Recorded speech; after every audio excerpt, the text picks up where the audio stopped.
en los 60 años de mi mamá, se puso de pie con una carpeta en la mano y anunció, muy seria: «Tu papá y yo ya arreglamos el testamento. Y no te vamos a dejar nada». Yo asentí, seguí comiendo y ni siquiera levanté la vista. Entonces mi sobrino gritó desde la sala: «¡Mamá, ven!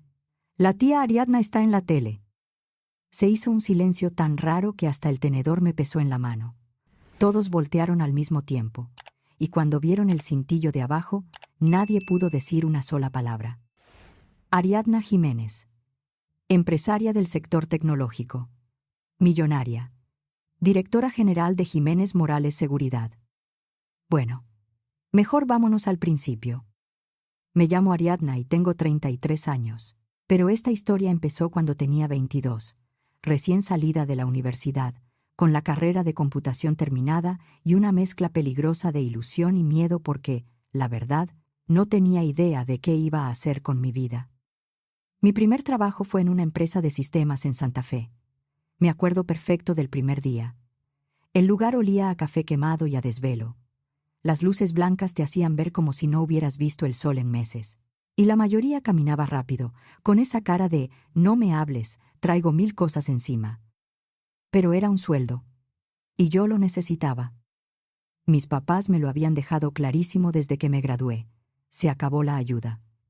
«Ya eres adulta, ya estudiaste, ya te toca», decía mi papá, como si fuera una frase ensayada. La persona que me recibió fue mi supervisor, Miguel. Un hombre de 40 y tantos, siempre con playeras tipo polo, como si comprara la misma en 3 colores. Tenía la costumbre de comer en su lugar y dejar migajas en el teclado. Nunca fallaba.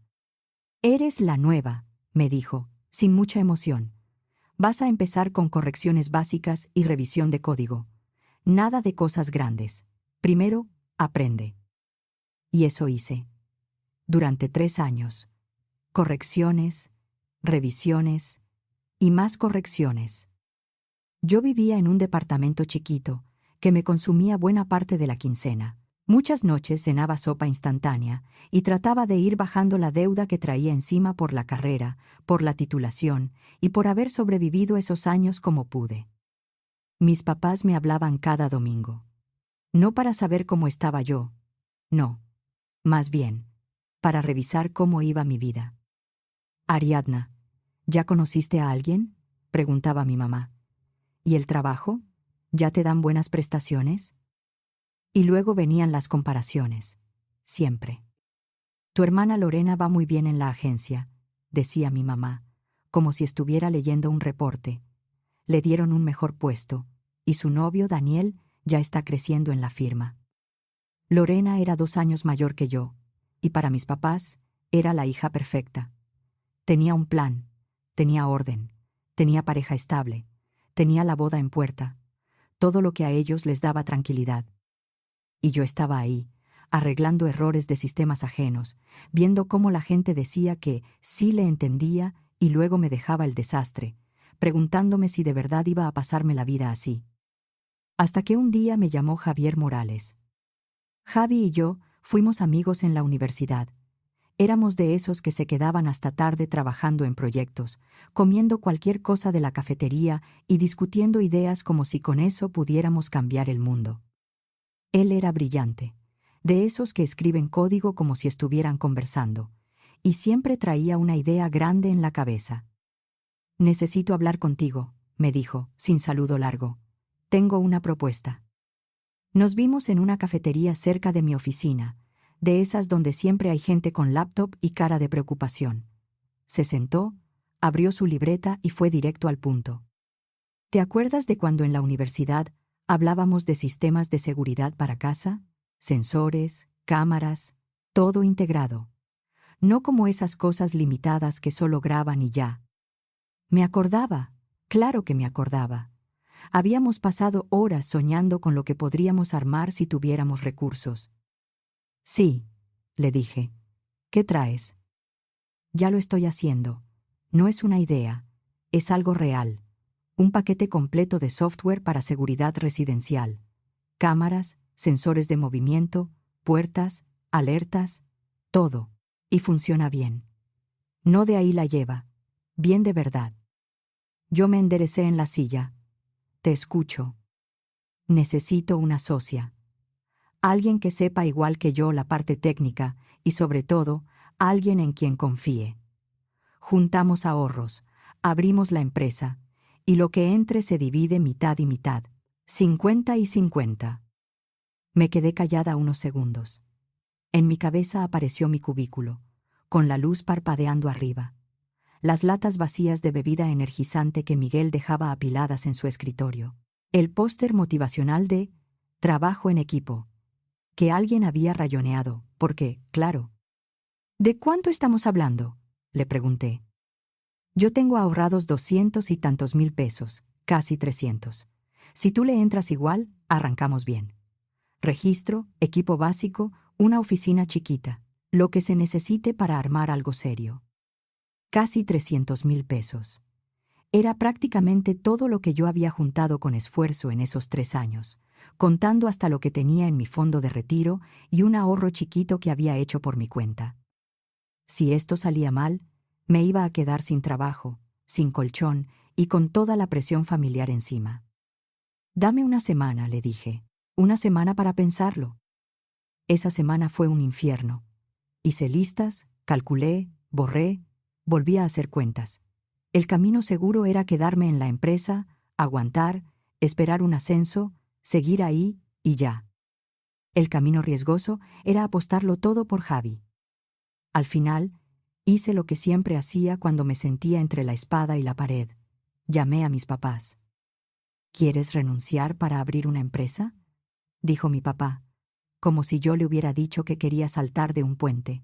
«Ariadna, ¿sabes cuántos negocios cierran en el primer año? La mayoría». «Sí, ya sé», le dije. «Pero esto es diferente». «¿Diferente por qué?». «Porque tú lo dices». «Porque conozco la tecnología. Conozco el mercado». Mi mamá intervino. «Mi amor, saber de computadoras no es saber llevar una empresa». «Además», remató mi papá, «¿y si no funciona? ¿Y luego qué? Vas a tener 26, sin dinero y con un hueco en el currículum. Tu hermana se casa el próximo mes. Ella sí tiene su vida armada». Mi mamá soltó lo que siempre soltaba cuando no entendía mi camino. «Mira, mejor enfócate en algo estable. Y también piensa en tu vida personal. No todo es trabajo». Colgué y me quedé viendo la pared del departamento. No lloré. No grité. Solo me quedé ahí, sintiendo ese vacío raro que te queda cuando entiendes que no te están escuchando y que, tal vez, nunca lo han hecho. Una hora después, le marqué a Javi. «Estoy dentro», le dije. «Vamos a hacerlo». 2 semanas después, entré a la oficina de Miguel y dejé mi renuncia sobre su escritorio. Miguel ni se sorprendió. Solo alzó la ceja. «¿Segura?», preguntó. «Sí. Bueno. Suerte». Y ya. Ni una palmada ni un «te vas a arrepentir». Nada. Para él, yo era una pieza más del sistema. Javi y yo conseguimos un espacio chiquito arriba de una pizzería de barrio. La renta era baja por una razón. El edificio olía a queso y a horno caliente todo el día, y el frío se metía en la noche como si las ventanas no existieran. Pero era nuestro. Compramos computadoras usadas, 2 escritorios y registramos la empresa. El nombre lo estuvimos viendo un buen rato, pero al final quedó Jiménez Morales Seguridad. Sonaba formal, sonaba serio, y sí, pusimos los 2 apellidos, era mitad y mitad. Los primeros meses fueron brutales. Jornadas larguísimas. Comíamos pizza de abajo porque era lo más barato y rápido. Cuando no, agarrábamos lo que alcanzaba del supermercado. Dormíamos poco, vivíamos de café y pura terquedad. Yo nunca había trabajado de esa manera, pero tampoco me había sentido tan viva. Cada error que resolvíamos se sentía como una victoria. Cada parte del sistema que por fin quedaba estable se sentía como un descanso de 5 minutos, porque ya venía lo siguiente. Nos tardamos casi un año en tener el prototipo como queríamos. Y cuando digo como queríamos, hablo de algo que no se cayera, que fuera rápido, que no tuviera retraso en video, que integrara sensores de verdad y que el usuario no necesitara ser ingeniero para usarlo. Cuando por fin lo vimos funcionando completo, nos quedamos mirando la pantalla como si fuera un milagro. Javi se limpió las manos en el pantalón, como siempre hacía cuando estaba nervioso. Ahora hay que enseñárselo a alguien grande, dijo. ¿A quién?, pregunté. A una empresa que ya estuviera metida de verdad en el sector de la seguridad. Monitoreo, instalaciones, contratos con condominios, desarrollos nuevos. Si esto les gusta, nos cambia la vida. Yo entendí lo que quería decir. Conseguir que una empresa grande nos hiciera caso era casi como ganarse la lotería. Pero Javi tenía ese don. Hablaba con cualquiera y se le abrían puertas. 2 semanas después, estábamos sentados en una sala de juntas enorme, en un edificio elegante, frente a 5 directivos con trajes caros y cara de «a ver con qué vienen estos». El que lideraba era un señor de apellido Aguirre. No me preguntes cómo se llamaba. Todos le decían el licenciado. «Interesante», dijo, revisando unas hojas. «¿Cuánto tiempo les tomó desarrollar esto?» «1 año de desarrollo completo», respondí, «y meses afinando protocolos de seguridad.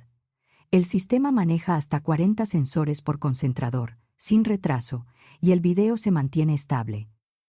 Nos hicieron preguntas técnicas durante 2 horas. Preguntas de verdad. No de esas en las que solo fingen que entienden. Ellos sí entendían. Eso me puso nerviosa y al mismo tiempo me dio esperanza. Cuando salimos, yo no sabía si les había gustado o si nos iban a rechazar ahí mismo. 3 días después, Javi me llamó gritando. «Lo quieren», dijo. «Quieren licenciar nuestro software». «¿Cómo que lo quieren?», le pregunté. «Quieren un acuerdo exclusivo para integrarlo en sus nuevas instalaciones, residencial y condominio, y quieren que nosotros demos soporte y mejoras». Yo tragué saliva. «¿Y cuánto?». 20 millones de pesos para cada uno, de entrada, y regalías. Se me fue el aire por un segundo. 20 millones de pesos. Yo nunca había visto esa cantidad junta en mi vida. Ni en la de mis papás, ni en la de mis tíos, ni en la de nadie cercano. Firmamos el contrato 2 semanas después, en el despacho de un abogado. Yo trataba de que no se me notaran las manos temblando cuando puse mi firma. Javi sonreía como niño. «¿Y si soy honesta? ¡Yo también!». El dinero se reflejó en la cuenta 3 días después.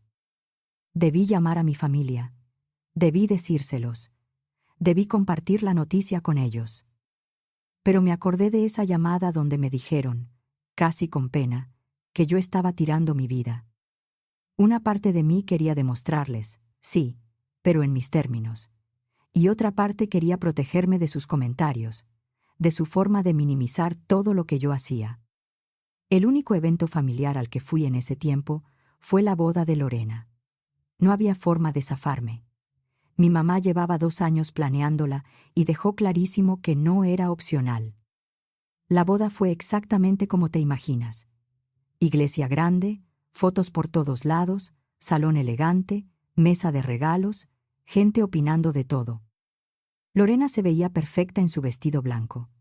Daniel, su esposo, era contador. De esos que hablan de planear el futuro como si fuera un hobby. Traje bien planchado, sonrisa ensayada y un comentario para cada tema. Yo intenté pasar desapercibida, de verdad. Pero en una familia como la mía, no te dejan. «¿Y tú, Ariadna, sigues con eso de las computadoras?», me preguntó mi tía Margarita, con una sonrisa de lástima. Luego mi tío Roberto me agarró cerca de la barra de refrescos. «Mira, mija, todavía estás a tiempo de conseguir una buena pareja y sentar cabeza. No te estás haciendo más joven». Y mis papás peor, toda la noche lanzando comentarios chiquitos, como alfileres. «Deberías tomar un curso de negocios», dijo mi mamá, «porque estar ahí tecleando no es una carrera». Yo sonreía, asentía y contaba los minutos para irme. Esa noche decidí algo. Si mi familia quería creer que mi trabajo era un juego, si no les interesaba escuchar cuando yo intentaba explicarles, entonces no iba a seguir mendigando respeto. Me iba a alejar. Javi y yo seguimos trabajando como si nos fuera la vida. Con ese contrato, por primera vez, pudimos contratar personal. Rentamos una oficina de verdad. Compramos equipo bueno. Dejamos de vivir a base de pizza. Hay que crecer, decía Javi. Seguridad para negocios, sistemas para edificios, contratos grandes. Paso a paso, le decía yo. Primero hay que hacer esto sólido, impecable. Y esa decisión nos funcionó. Nuestro software se volvió el producto estrella de esa empresa. Las reseñas eran buenas, las instalaciones aumentaban. Luego se sumaron más licencias con otras compañías, más contratos de soporte, y crecer dejó de ser una promesa para volverse parte de la rutina. Para cuando cumplí 27, la empresa ya generaba varios millones al año. Yo me compré una casa en una zona bonita, un coche que no hiciera ruidos raros cada vez que frenaba, y por primera vez me fui de viaje sin andar contando cada peso. Me enteré de que Lorena tuvo un hijo. Le mandé una caja con ropa bonita para el bebé. Sin tarjeta, sin llamada, solo la caja. Para mí, eso era suficiente. Pasaron 4 años de crecimiento y calma, hasta que todo cambió. Javi empezó a sentirse cansado todo el tiempo. Luego bajó de peso. Después vinieron las citas médicas, los estudios y ese momento en el que sientes que la vida se te detiene. Me lo dijo un martes por la mañana, sentándose frente a mí en la oficina. Traía los ojos apagados. Es cáncer de páncreas, dijo. Etapa 4. Me están diciendo que, con suerte, 6 meses. Yo no recuerdo qué respondí. Creo que no respondí. Me quedé viéndolo, como si esas palabras no terminaran de entrarme. Javi murió 4 meses después. Tenía 30 años. El funeral fue lo más duro que he vivido. Su familia estaba destrozada, y yo también. Javi no era solo mi socio, era mi amigo, el único que entendía todo lo que habíamos construido. Después del servicio, su esposa, Sara, se me acercó. Todavía traía la cara mojada de llorar. Javi quería que te dijera algo, me dijo. Me pidió que hablara contigo de esto.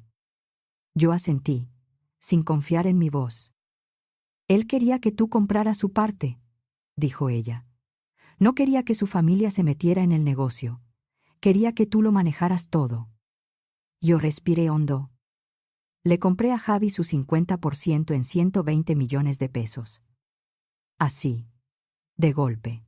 Me convertí en la única dueña de Jiménez Morales Seguridad.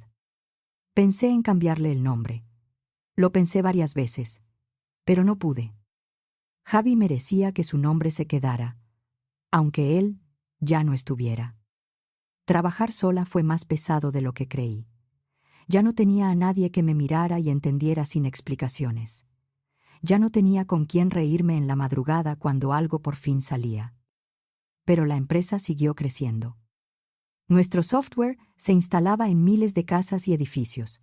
Teníamos contratos con compañías de seguridad en varios estados, y para cuando cumplí 33, el negocio generaba cerca de 400 millones de pesos al año entre licencias, soporte y acuerdos. Yo compré una casa más grande, un coche mejor, y viajé a lugares que antes solo veía en películas. Y aún así, mi familia seguía creyendo que yo seguía batallando. Un día me los encontré de frente. Fue en una pizzería, la misma de donde empezamos, porque el edificio de la primera oficina estaba ahí. Ese día había salido a despejarme después de una mañana pesada, y como la pizzería quedaba cerca, me fui caminando. Estaba esperando mi orden cuando escuché una voz detrás. «Ariadna». Me volteé y ahí estaban mis papás. Igual que siempre. Mi mamá, con el peinado perfecto. Mi papá, con su camisa bien planchada. «Hola, mamá. Hola, papá», dije. Ellos me recorrieron de arriba a abajo con la mirada. Mi mamá frunció un poco la boca. «¿Qué haces aquí?», preguntó, con ese tono de preocupación que en ella siempre venía mezclado con juicio. «Vine por pizza», le dije. «Aquí la hacen muy buena». Se miraron entre ellos, con esa mirada de «algo anda mal». «Ariadna», dijo mi mamá despacio. ¿Estás bien de dinero? Yo casi solté una risa, pero me contuve. Estoy bien. Es que te ves, dijo ella, buscando palabras, muy delgada, y te pones a comer en lugares así. No tiene nada de malo este lugar, le dije. Claro que no, se apuró mi papá. Solo que Lorena y Daniel acaban de comprar casa, 3 recámaras, 2 baños, y a él le dieron otro ascenso. Qué bueno, dije, tranquila. Y el niño, añadió mi mamá, Tomás va muy bien, ya lo meten a actividades, está adelantado. Mi pizza llegó. Tomé la caja. Bueno, dije. Que estén bien. Me fui y pude sentir cómo me veían alejarme con esa decepción de siempre, como si yo fuera un caso perdido. 3 meses después, pasó algo peor. Yo salía de un centro de apoyo en el centro, uno que yo llevaba 2 años sosteniendo como principal donadora. Iba cada pocas semanas a revisar proyectos y hablar con la gente que coordinaba el lugar, sobre todo un programa de capacitación para el trabajo.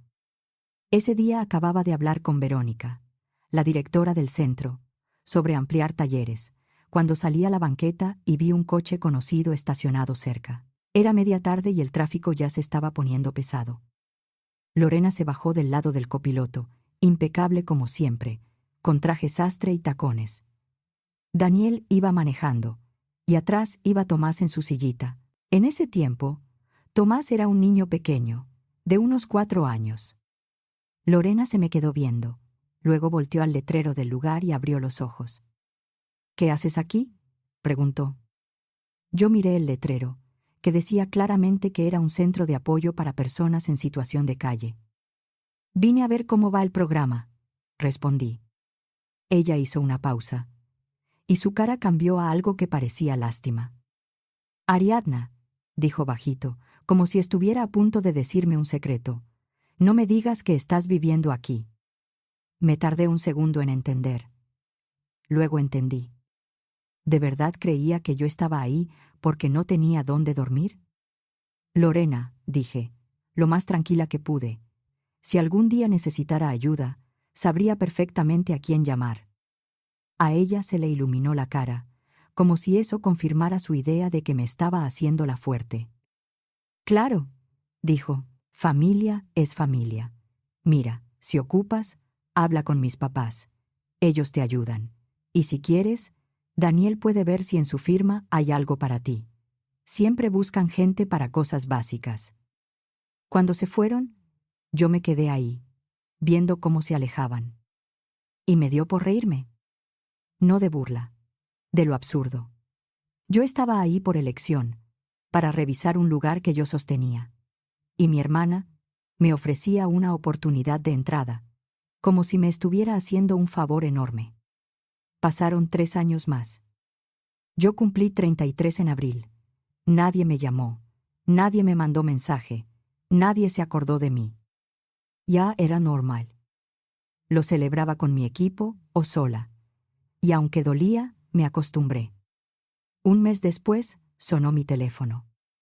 «Soy tu mamá», dijo una voz que casi no reconocí, después de tantos años de no hablar de verdad. «Voy a hacer mi fiesta de 60 en 2 semanas. Sábado en la noche, aquí en la casa. Va a venir Lorena con Daniel y Tomás y varios familiares. Quiero que vengas». Yo me quedé callada, sorprendida por la invitación. Y entonces añadió, cambiando el tono. «Y por favor, vístete bien. Ponte algo decente. Nada de ropa de segunda mano». Colgó, y yo solté una carcajada en mi sala. Después de todo, seguía pensando que yo estaba mal. 2 semanas después, me puse un vestido negro sencillo, de esos que no presumen marca, pero cuestan más de lo que mucha gente paga de renta. Pedí un taxi y fui a la casa de mis papás. Tenía años sin entrar ahí. La casa estaba llena, familiares por todos lados, tías que no veía desde quién sabe cuándo, primos que solo aparecen cuando hay comida de por medio. En cuanto crucé la puerta, me rodearon como si yo fuera un caso urgente. «¡Ay, Ariadna! ¿Cómo estás aguantando?», me dijo mi tía Margarita, mirándome con cara de tragedia. «Te ves muy delgadita», dijo otra tía. «¿Sí comes?» Mi tío Roberto me dio una palmada en el hombro. «Mira, si un día quieres una comida calientita, en mi cafetería siempre hay algo. Nada más me dices». Yo entendí en 2 segundos. Mis papás les habían dicho a todos que yo estaba muy mal. Sonreí, educada. «Estoy muy bien», dije. «De verdad». Mi mamá apareció con una sonrisa apretada y señaló hacia el comedor. «Ya, ya, vamos a cenar». Mientras caminábamos, le extendí un sobre. «Feliz cumpleaños, mamá. Esto es para ti». Lo tomó como si esperara que fuera algo incómodo. Ni lo abrió ni lo revisó. Caminó directo a la cocina y lo aventó al bote de basura sin disimular. Yo la vi hacerlo. Y no dije nada en ese momento. En ese sobre estaban las reservaciones ya pagadas para ella y mi papá, vuelos nacionales y hotel por 2 semanas en Cancún, todo confirmado. Yo lo había planeado con cuidado, pensando, por un segundo, que tal vez ese gesto abriera una puerta. Pero no. Para ella, lo que venía de mí no valía ni la molestia de abrirlo. Nos sentamos a cenar. En la sala, la televisión estaba prendida con un canal de noticias que mi papá siempre dejaba de fondo. Nadie le ponía atención, como siempre. Mi mamá había hecho comida de sobra, como le gustaba, y también venía con su lista mental de quién estaba bien y quién estaba mal. De pronto, se levantó con una carpeta. «Tengo un anuncio importante», dijo. Todos se quedaron callados. Lorena se enderezó en la silla y fingió sorpresa, pero yo vi cómo le brillaron los ojos. Se notaba que ella ya sabía. «Tu papá y yo actualizamos el testamento», dijo mi mamá, «y decidimos dejarle la casa a Lorena. Ella tiene una vida estable con Daniel y van a necesitar espacio para Tomás». Lorena sonrió y le apretó la mano a Daniel. Tomás jugaba con su comida, sin enterarse. Mi mamá entonces volteó hacia mí, con una expresión rara, como de lástima y regaño al mismo tiempo. «Ariadna, tú no vas a recibir nada», dijo. «No has logrado nada realmente importante, y creemos que lo poco que tenemos debe quedar en manos de alguien que lo use con responsabilidad». Se escucharon murmullos. «Pues sí tiene sentido. Es lo mejor. Con Lorena queda seguro». Yo mastiqué, tragué y seguí comiendo como si me hubieran dicho cualquier cosa. Por dentro, lo admito, me estaba aguantando la risa. Esa casa valía menos de lo que yo había pagado por mi coche. Mi mamá se quedó viendo mi cara, confundida porque yo no estaba llorando ni suplicando. Entonces Tomás señaló la tele y gritó: «Ahí está la tía Ariadna, esa es». Todos voltearon. En la pantalla salía yo en una entrevista, con un saco formal y el cabello arreglado, sentada frente a una conductora en un set de televisión. En la parte de abajo se leía: Ariadna Jiménez, directora general, empresaria del sector tecnológico, millonaria. La sala se congeló. En la tele, la conductora me preguntaba por el crecimiento de mi empresa. Era un segmento grabado la semana anterior, y ese día lo estaban retransmitiendo. Yo explicaba cómo pasamos de ser 2 personas en una oficina, arriba de una pizzería, a una compañía con contratos grandes y tecnología licenciada. Mostraron imágenes de nuestras oficinas actuales, gráficas, cifras, gente trabajando. Mi mamá se quedó pálida. Después de unos segundos que se sintieron eternos, susurró: «¿Qué significa eso? ¿Por qué dicen que eres millonaria?» Yo terminé de masticar con calma. «Porque es verdad», respondí. La mesa se volvió un caos en silencio. Nadie se movía, pero todos tenían los ojos abiertos como platos. Lorena fue la primera en reaccionar. «Pero», dijo, «yo te vi saliendo del centro». Ahí sí se me salió la risa. No pude evitarlo. Me reí con ganas, porque era demasiado. «Lorena», dije, «yo mantengo ese centro. Yo voy a revisar programas y hablar con la directora. No es que yo esté viviendo ahí». Todos empezaron a hablar al mismo tiempo. «¿Cómo que lo mantienes? ¿Y la empresa? ¿Cuánto ganas?» Mi mamá cambió de tono al instante, como si hubiera encontrado el botón correcto. Mi amor, esto es una maravilla, dijo. Tenemos que celebrar. Tenemos que vernos más. Hay que hacer una comida solo entre nosotros para ponernos al día. Yo la miré, tranquila. Hace unos minutos dijiste que no he logrado nada importante y que soy irresponsable, le respondí. Y dijiste que por eso no merezco nada. Mi papá levantó las manos, desesperado. Fue un malentendido, dijo rápido. No sabíamos, Ariadna. No sabían porque nunca preguntaron, respondí. Nunca les importó escuchar. Me levanté de la mesa. Caminé hacia donde estaban las tarjetas y los regalos de mi mamá, y volví a mirarla. Por cierto, dije, ¿te acuerdas del sobre que tiraste a la basura sin abrir? Tenía unas reservaciones ya pagadas para ti y para mi papá. 2 semanas en Cancún, vuelos y hotel, todo confirmado. Ella abrió la boca, pero no le salió nada. Como ya lo tiraste, seguí. Mañana llamo para cancelarlo. Tomé mi bolsa y me fui hacia la puerta, mientras atrás empezaban los intentos de explicación. Los, espérate. Los, no es así. Los, ¿cómo crees? Salí al patio, pedí un taxi y no volteé. Mi teléfono empezó a sonar antes de que llegara a mi casa. Primero mi mamá, luego mi papá, luego Lorena, luego Daniel. Dejé que todos sonaran. A la mañana siguiente, mi mamá me mandó un mensaje. Yo nunca dije que no quisiera el regalo.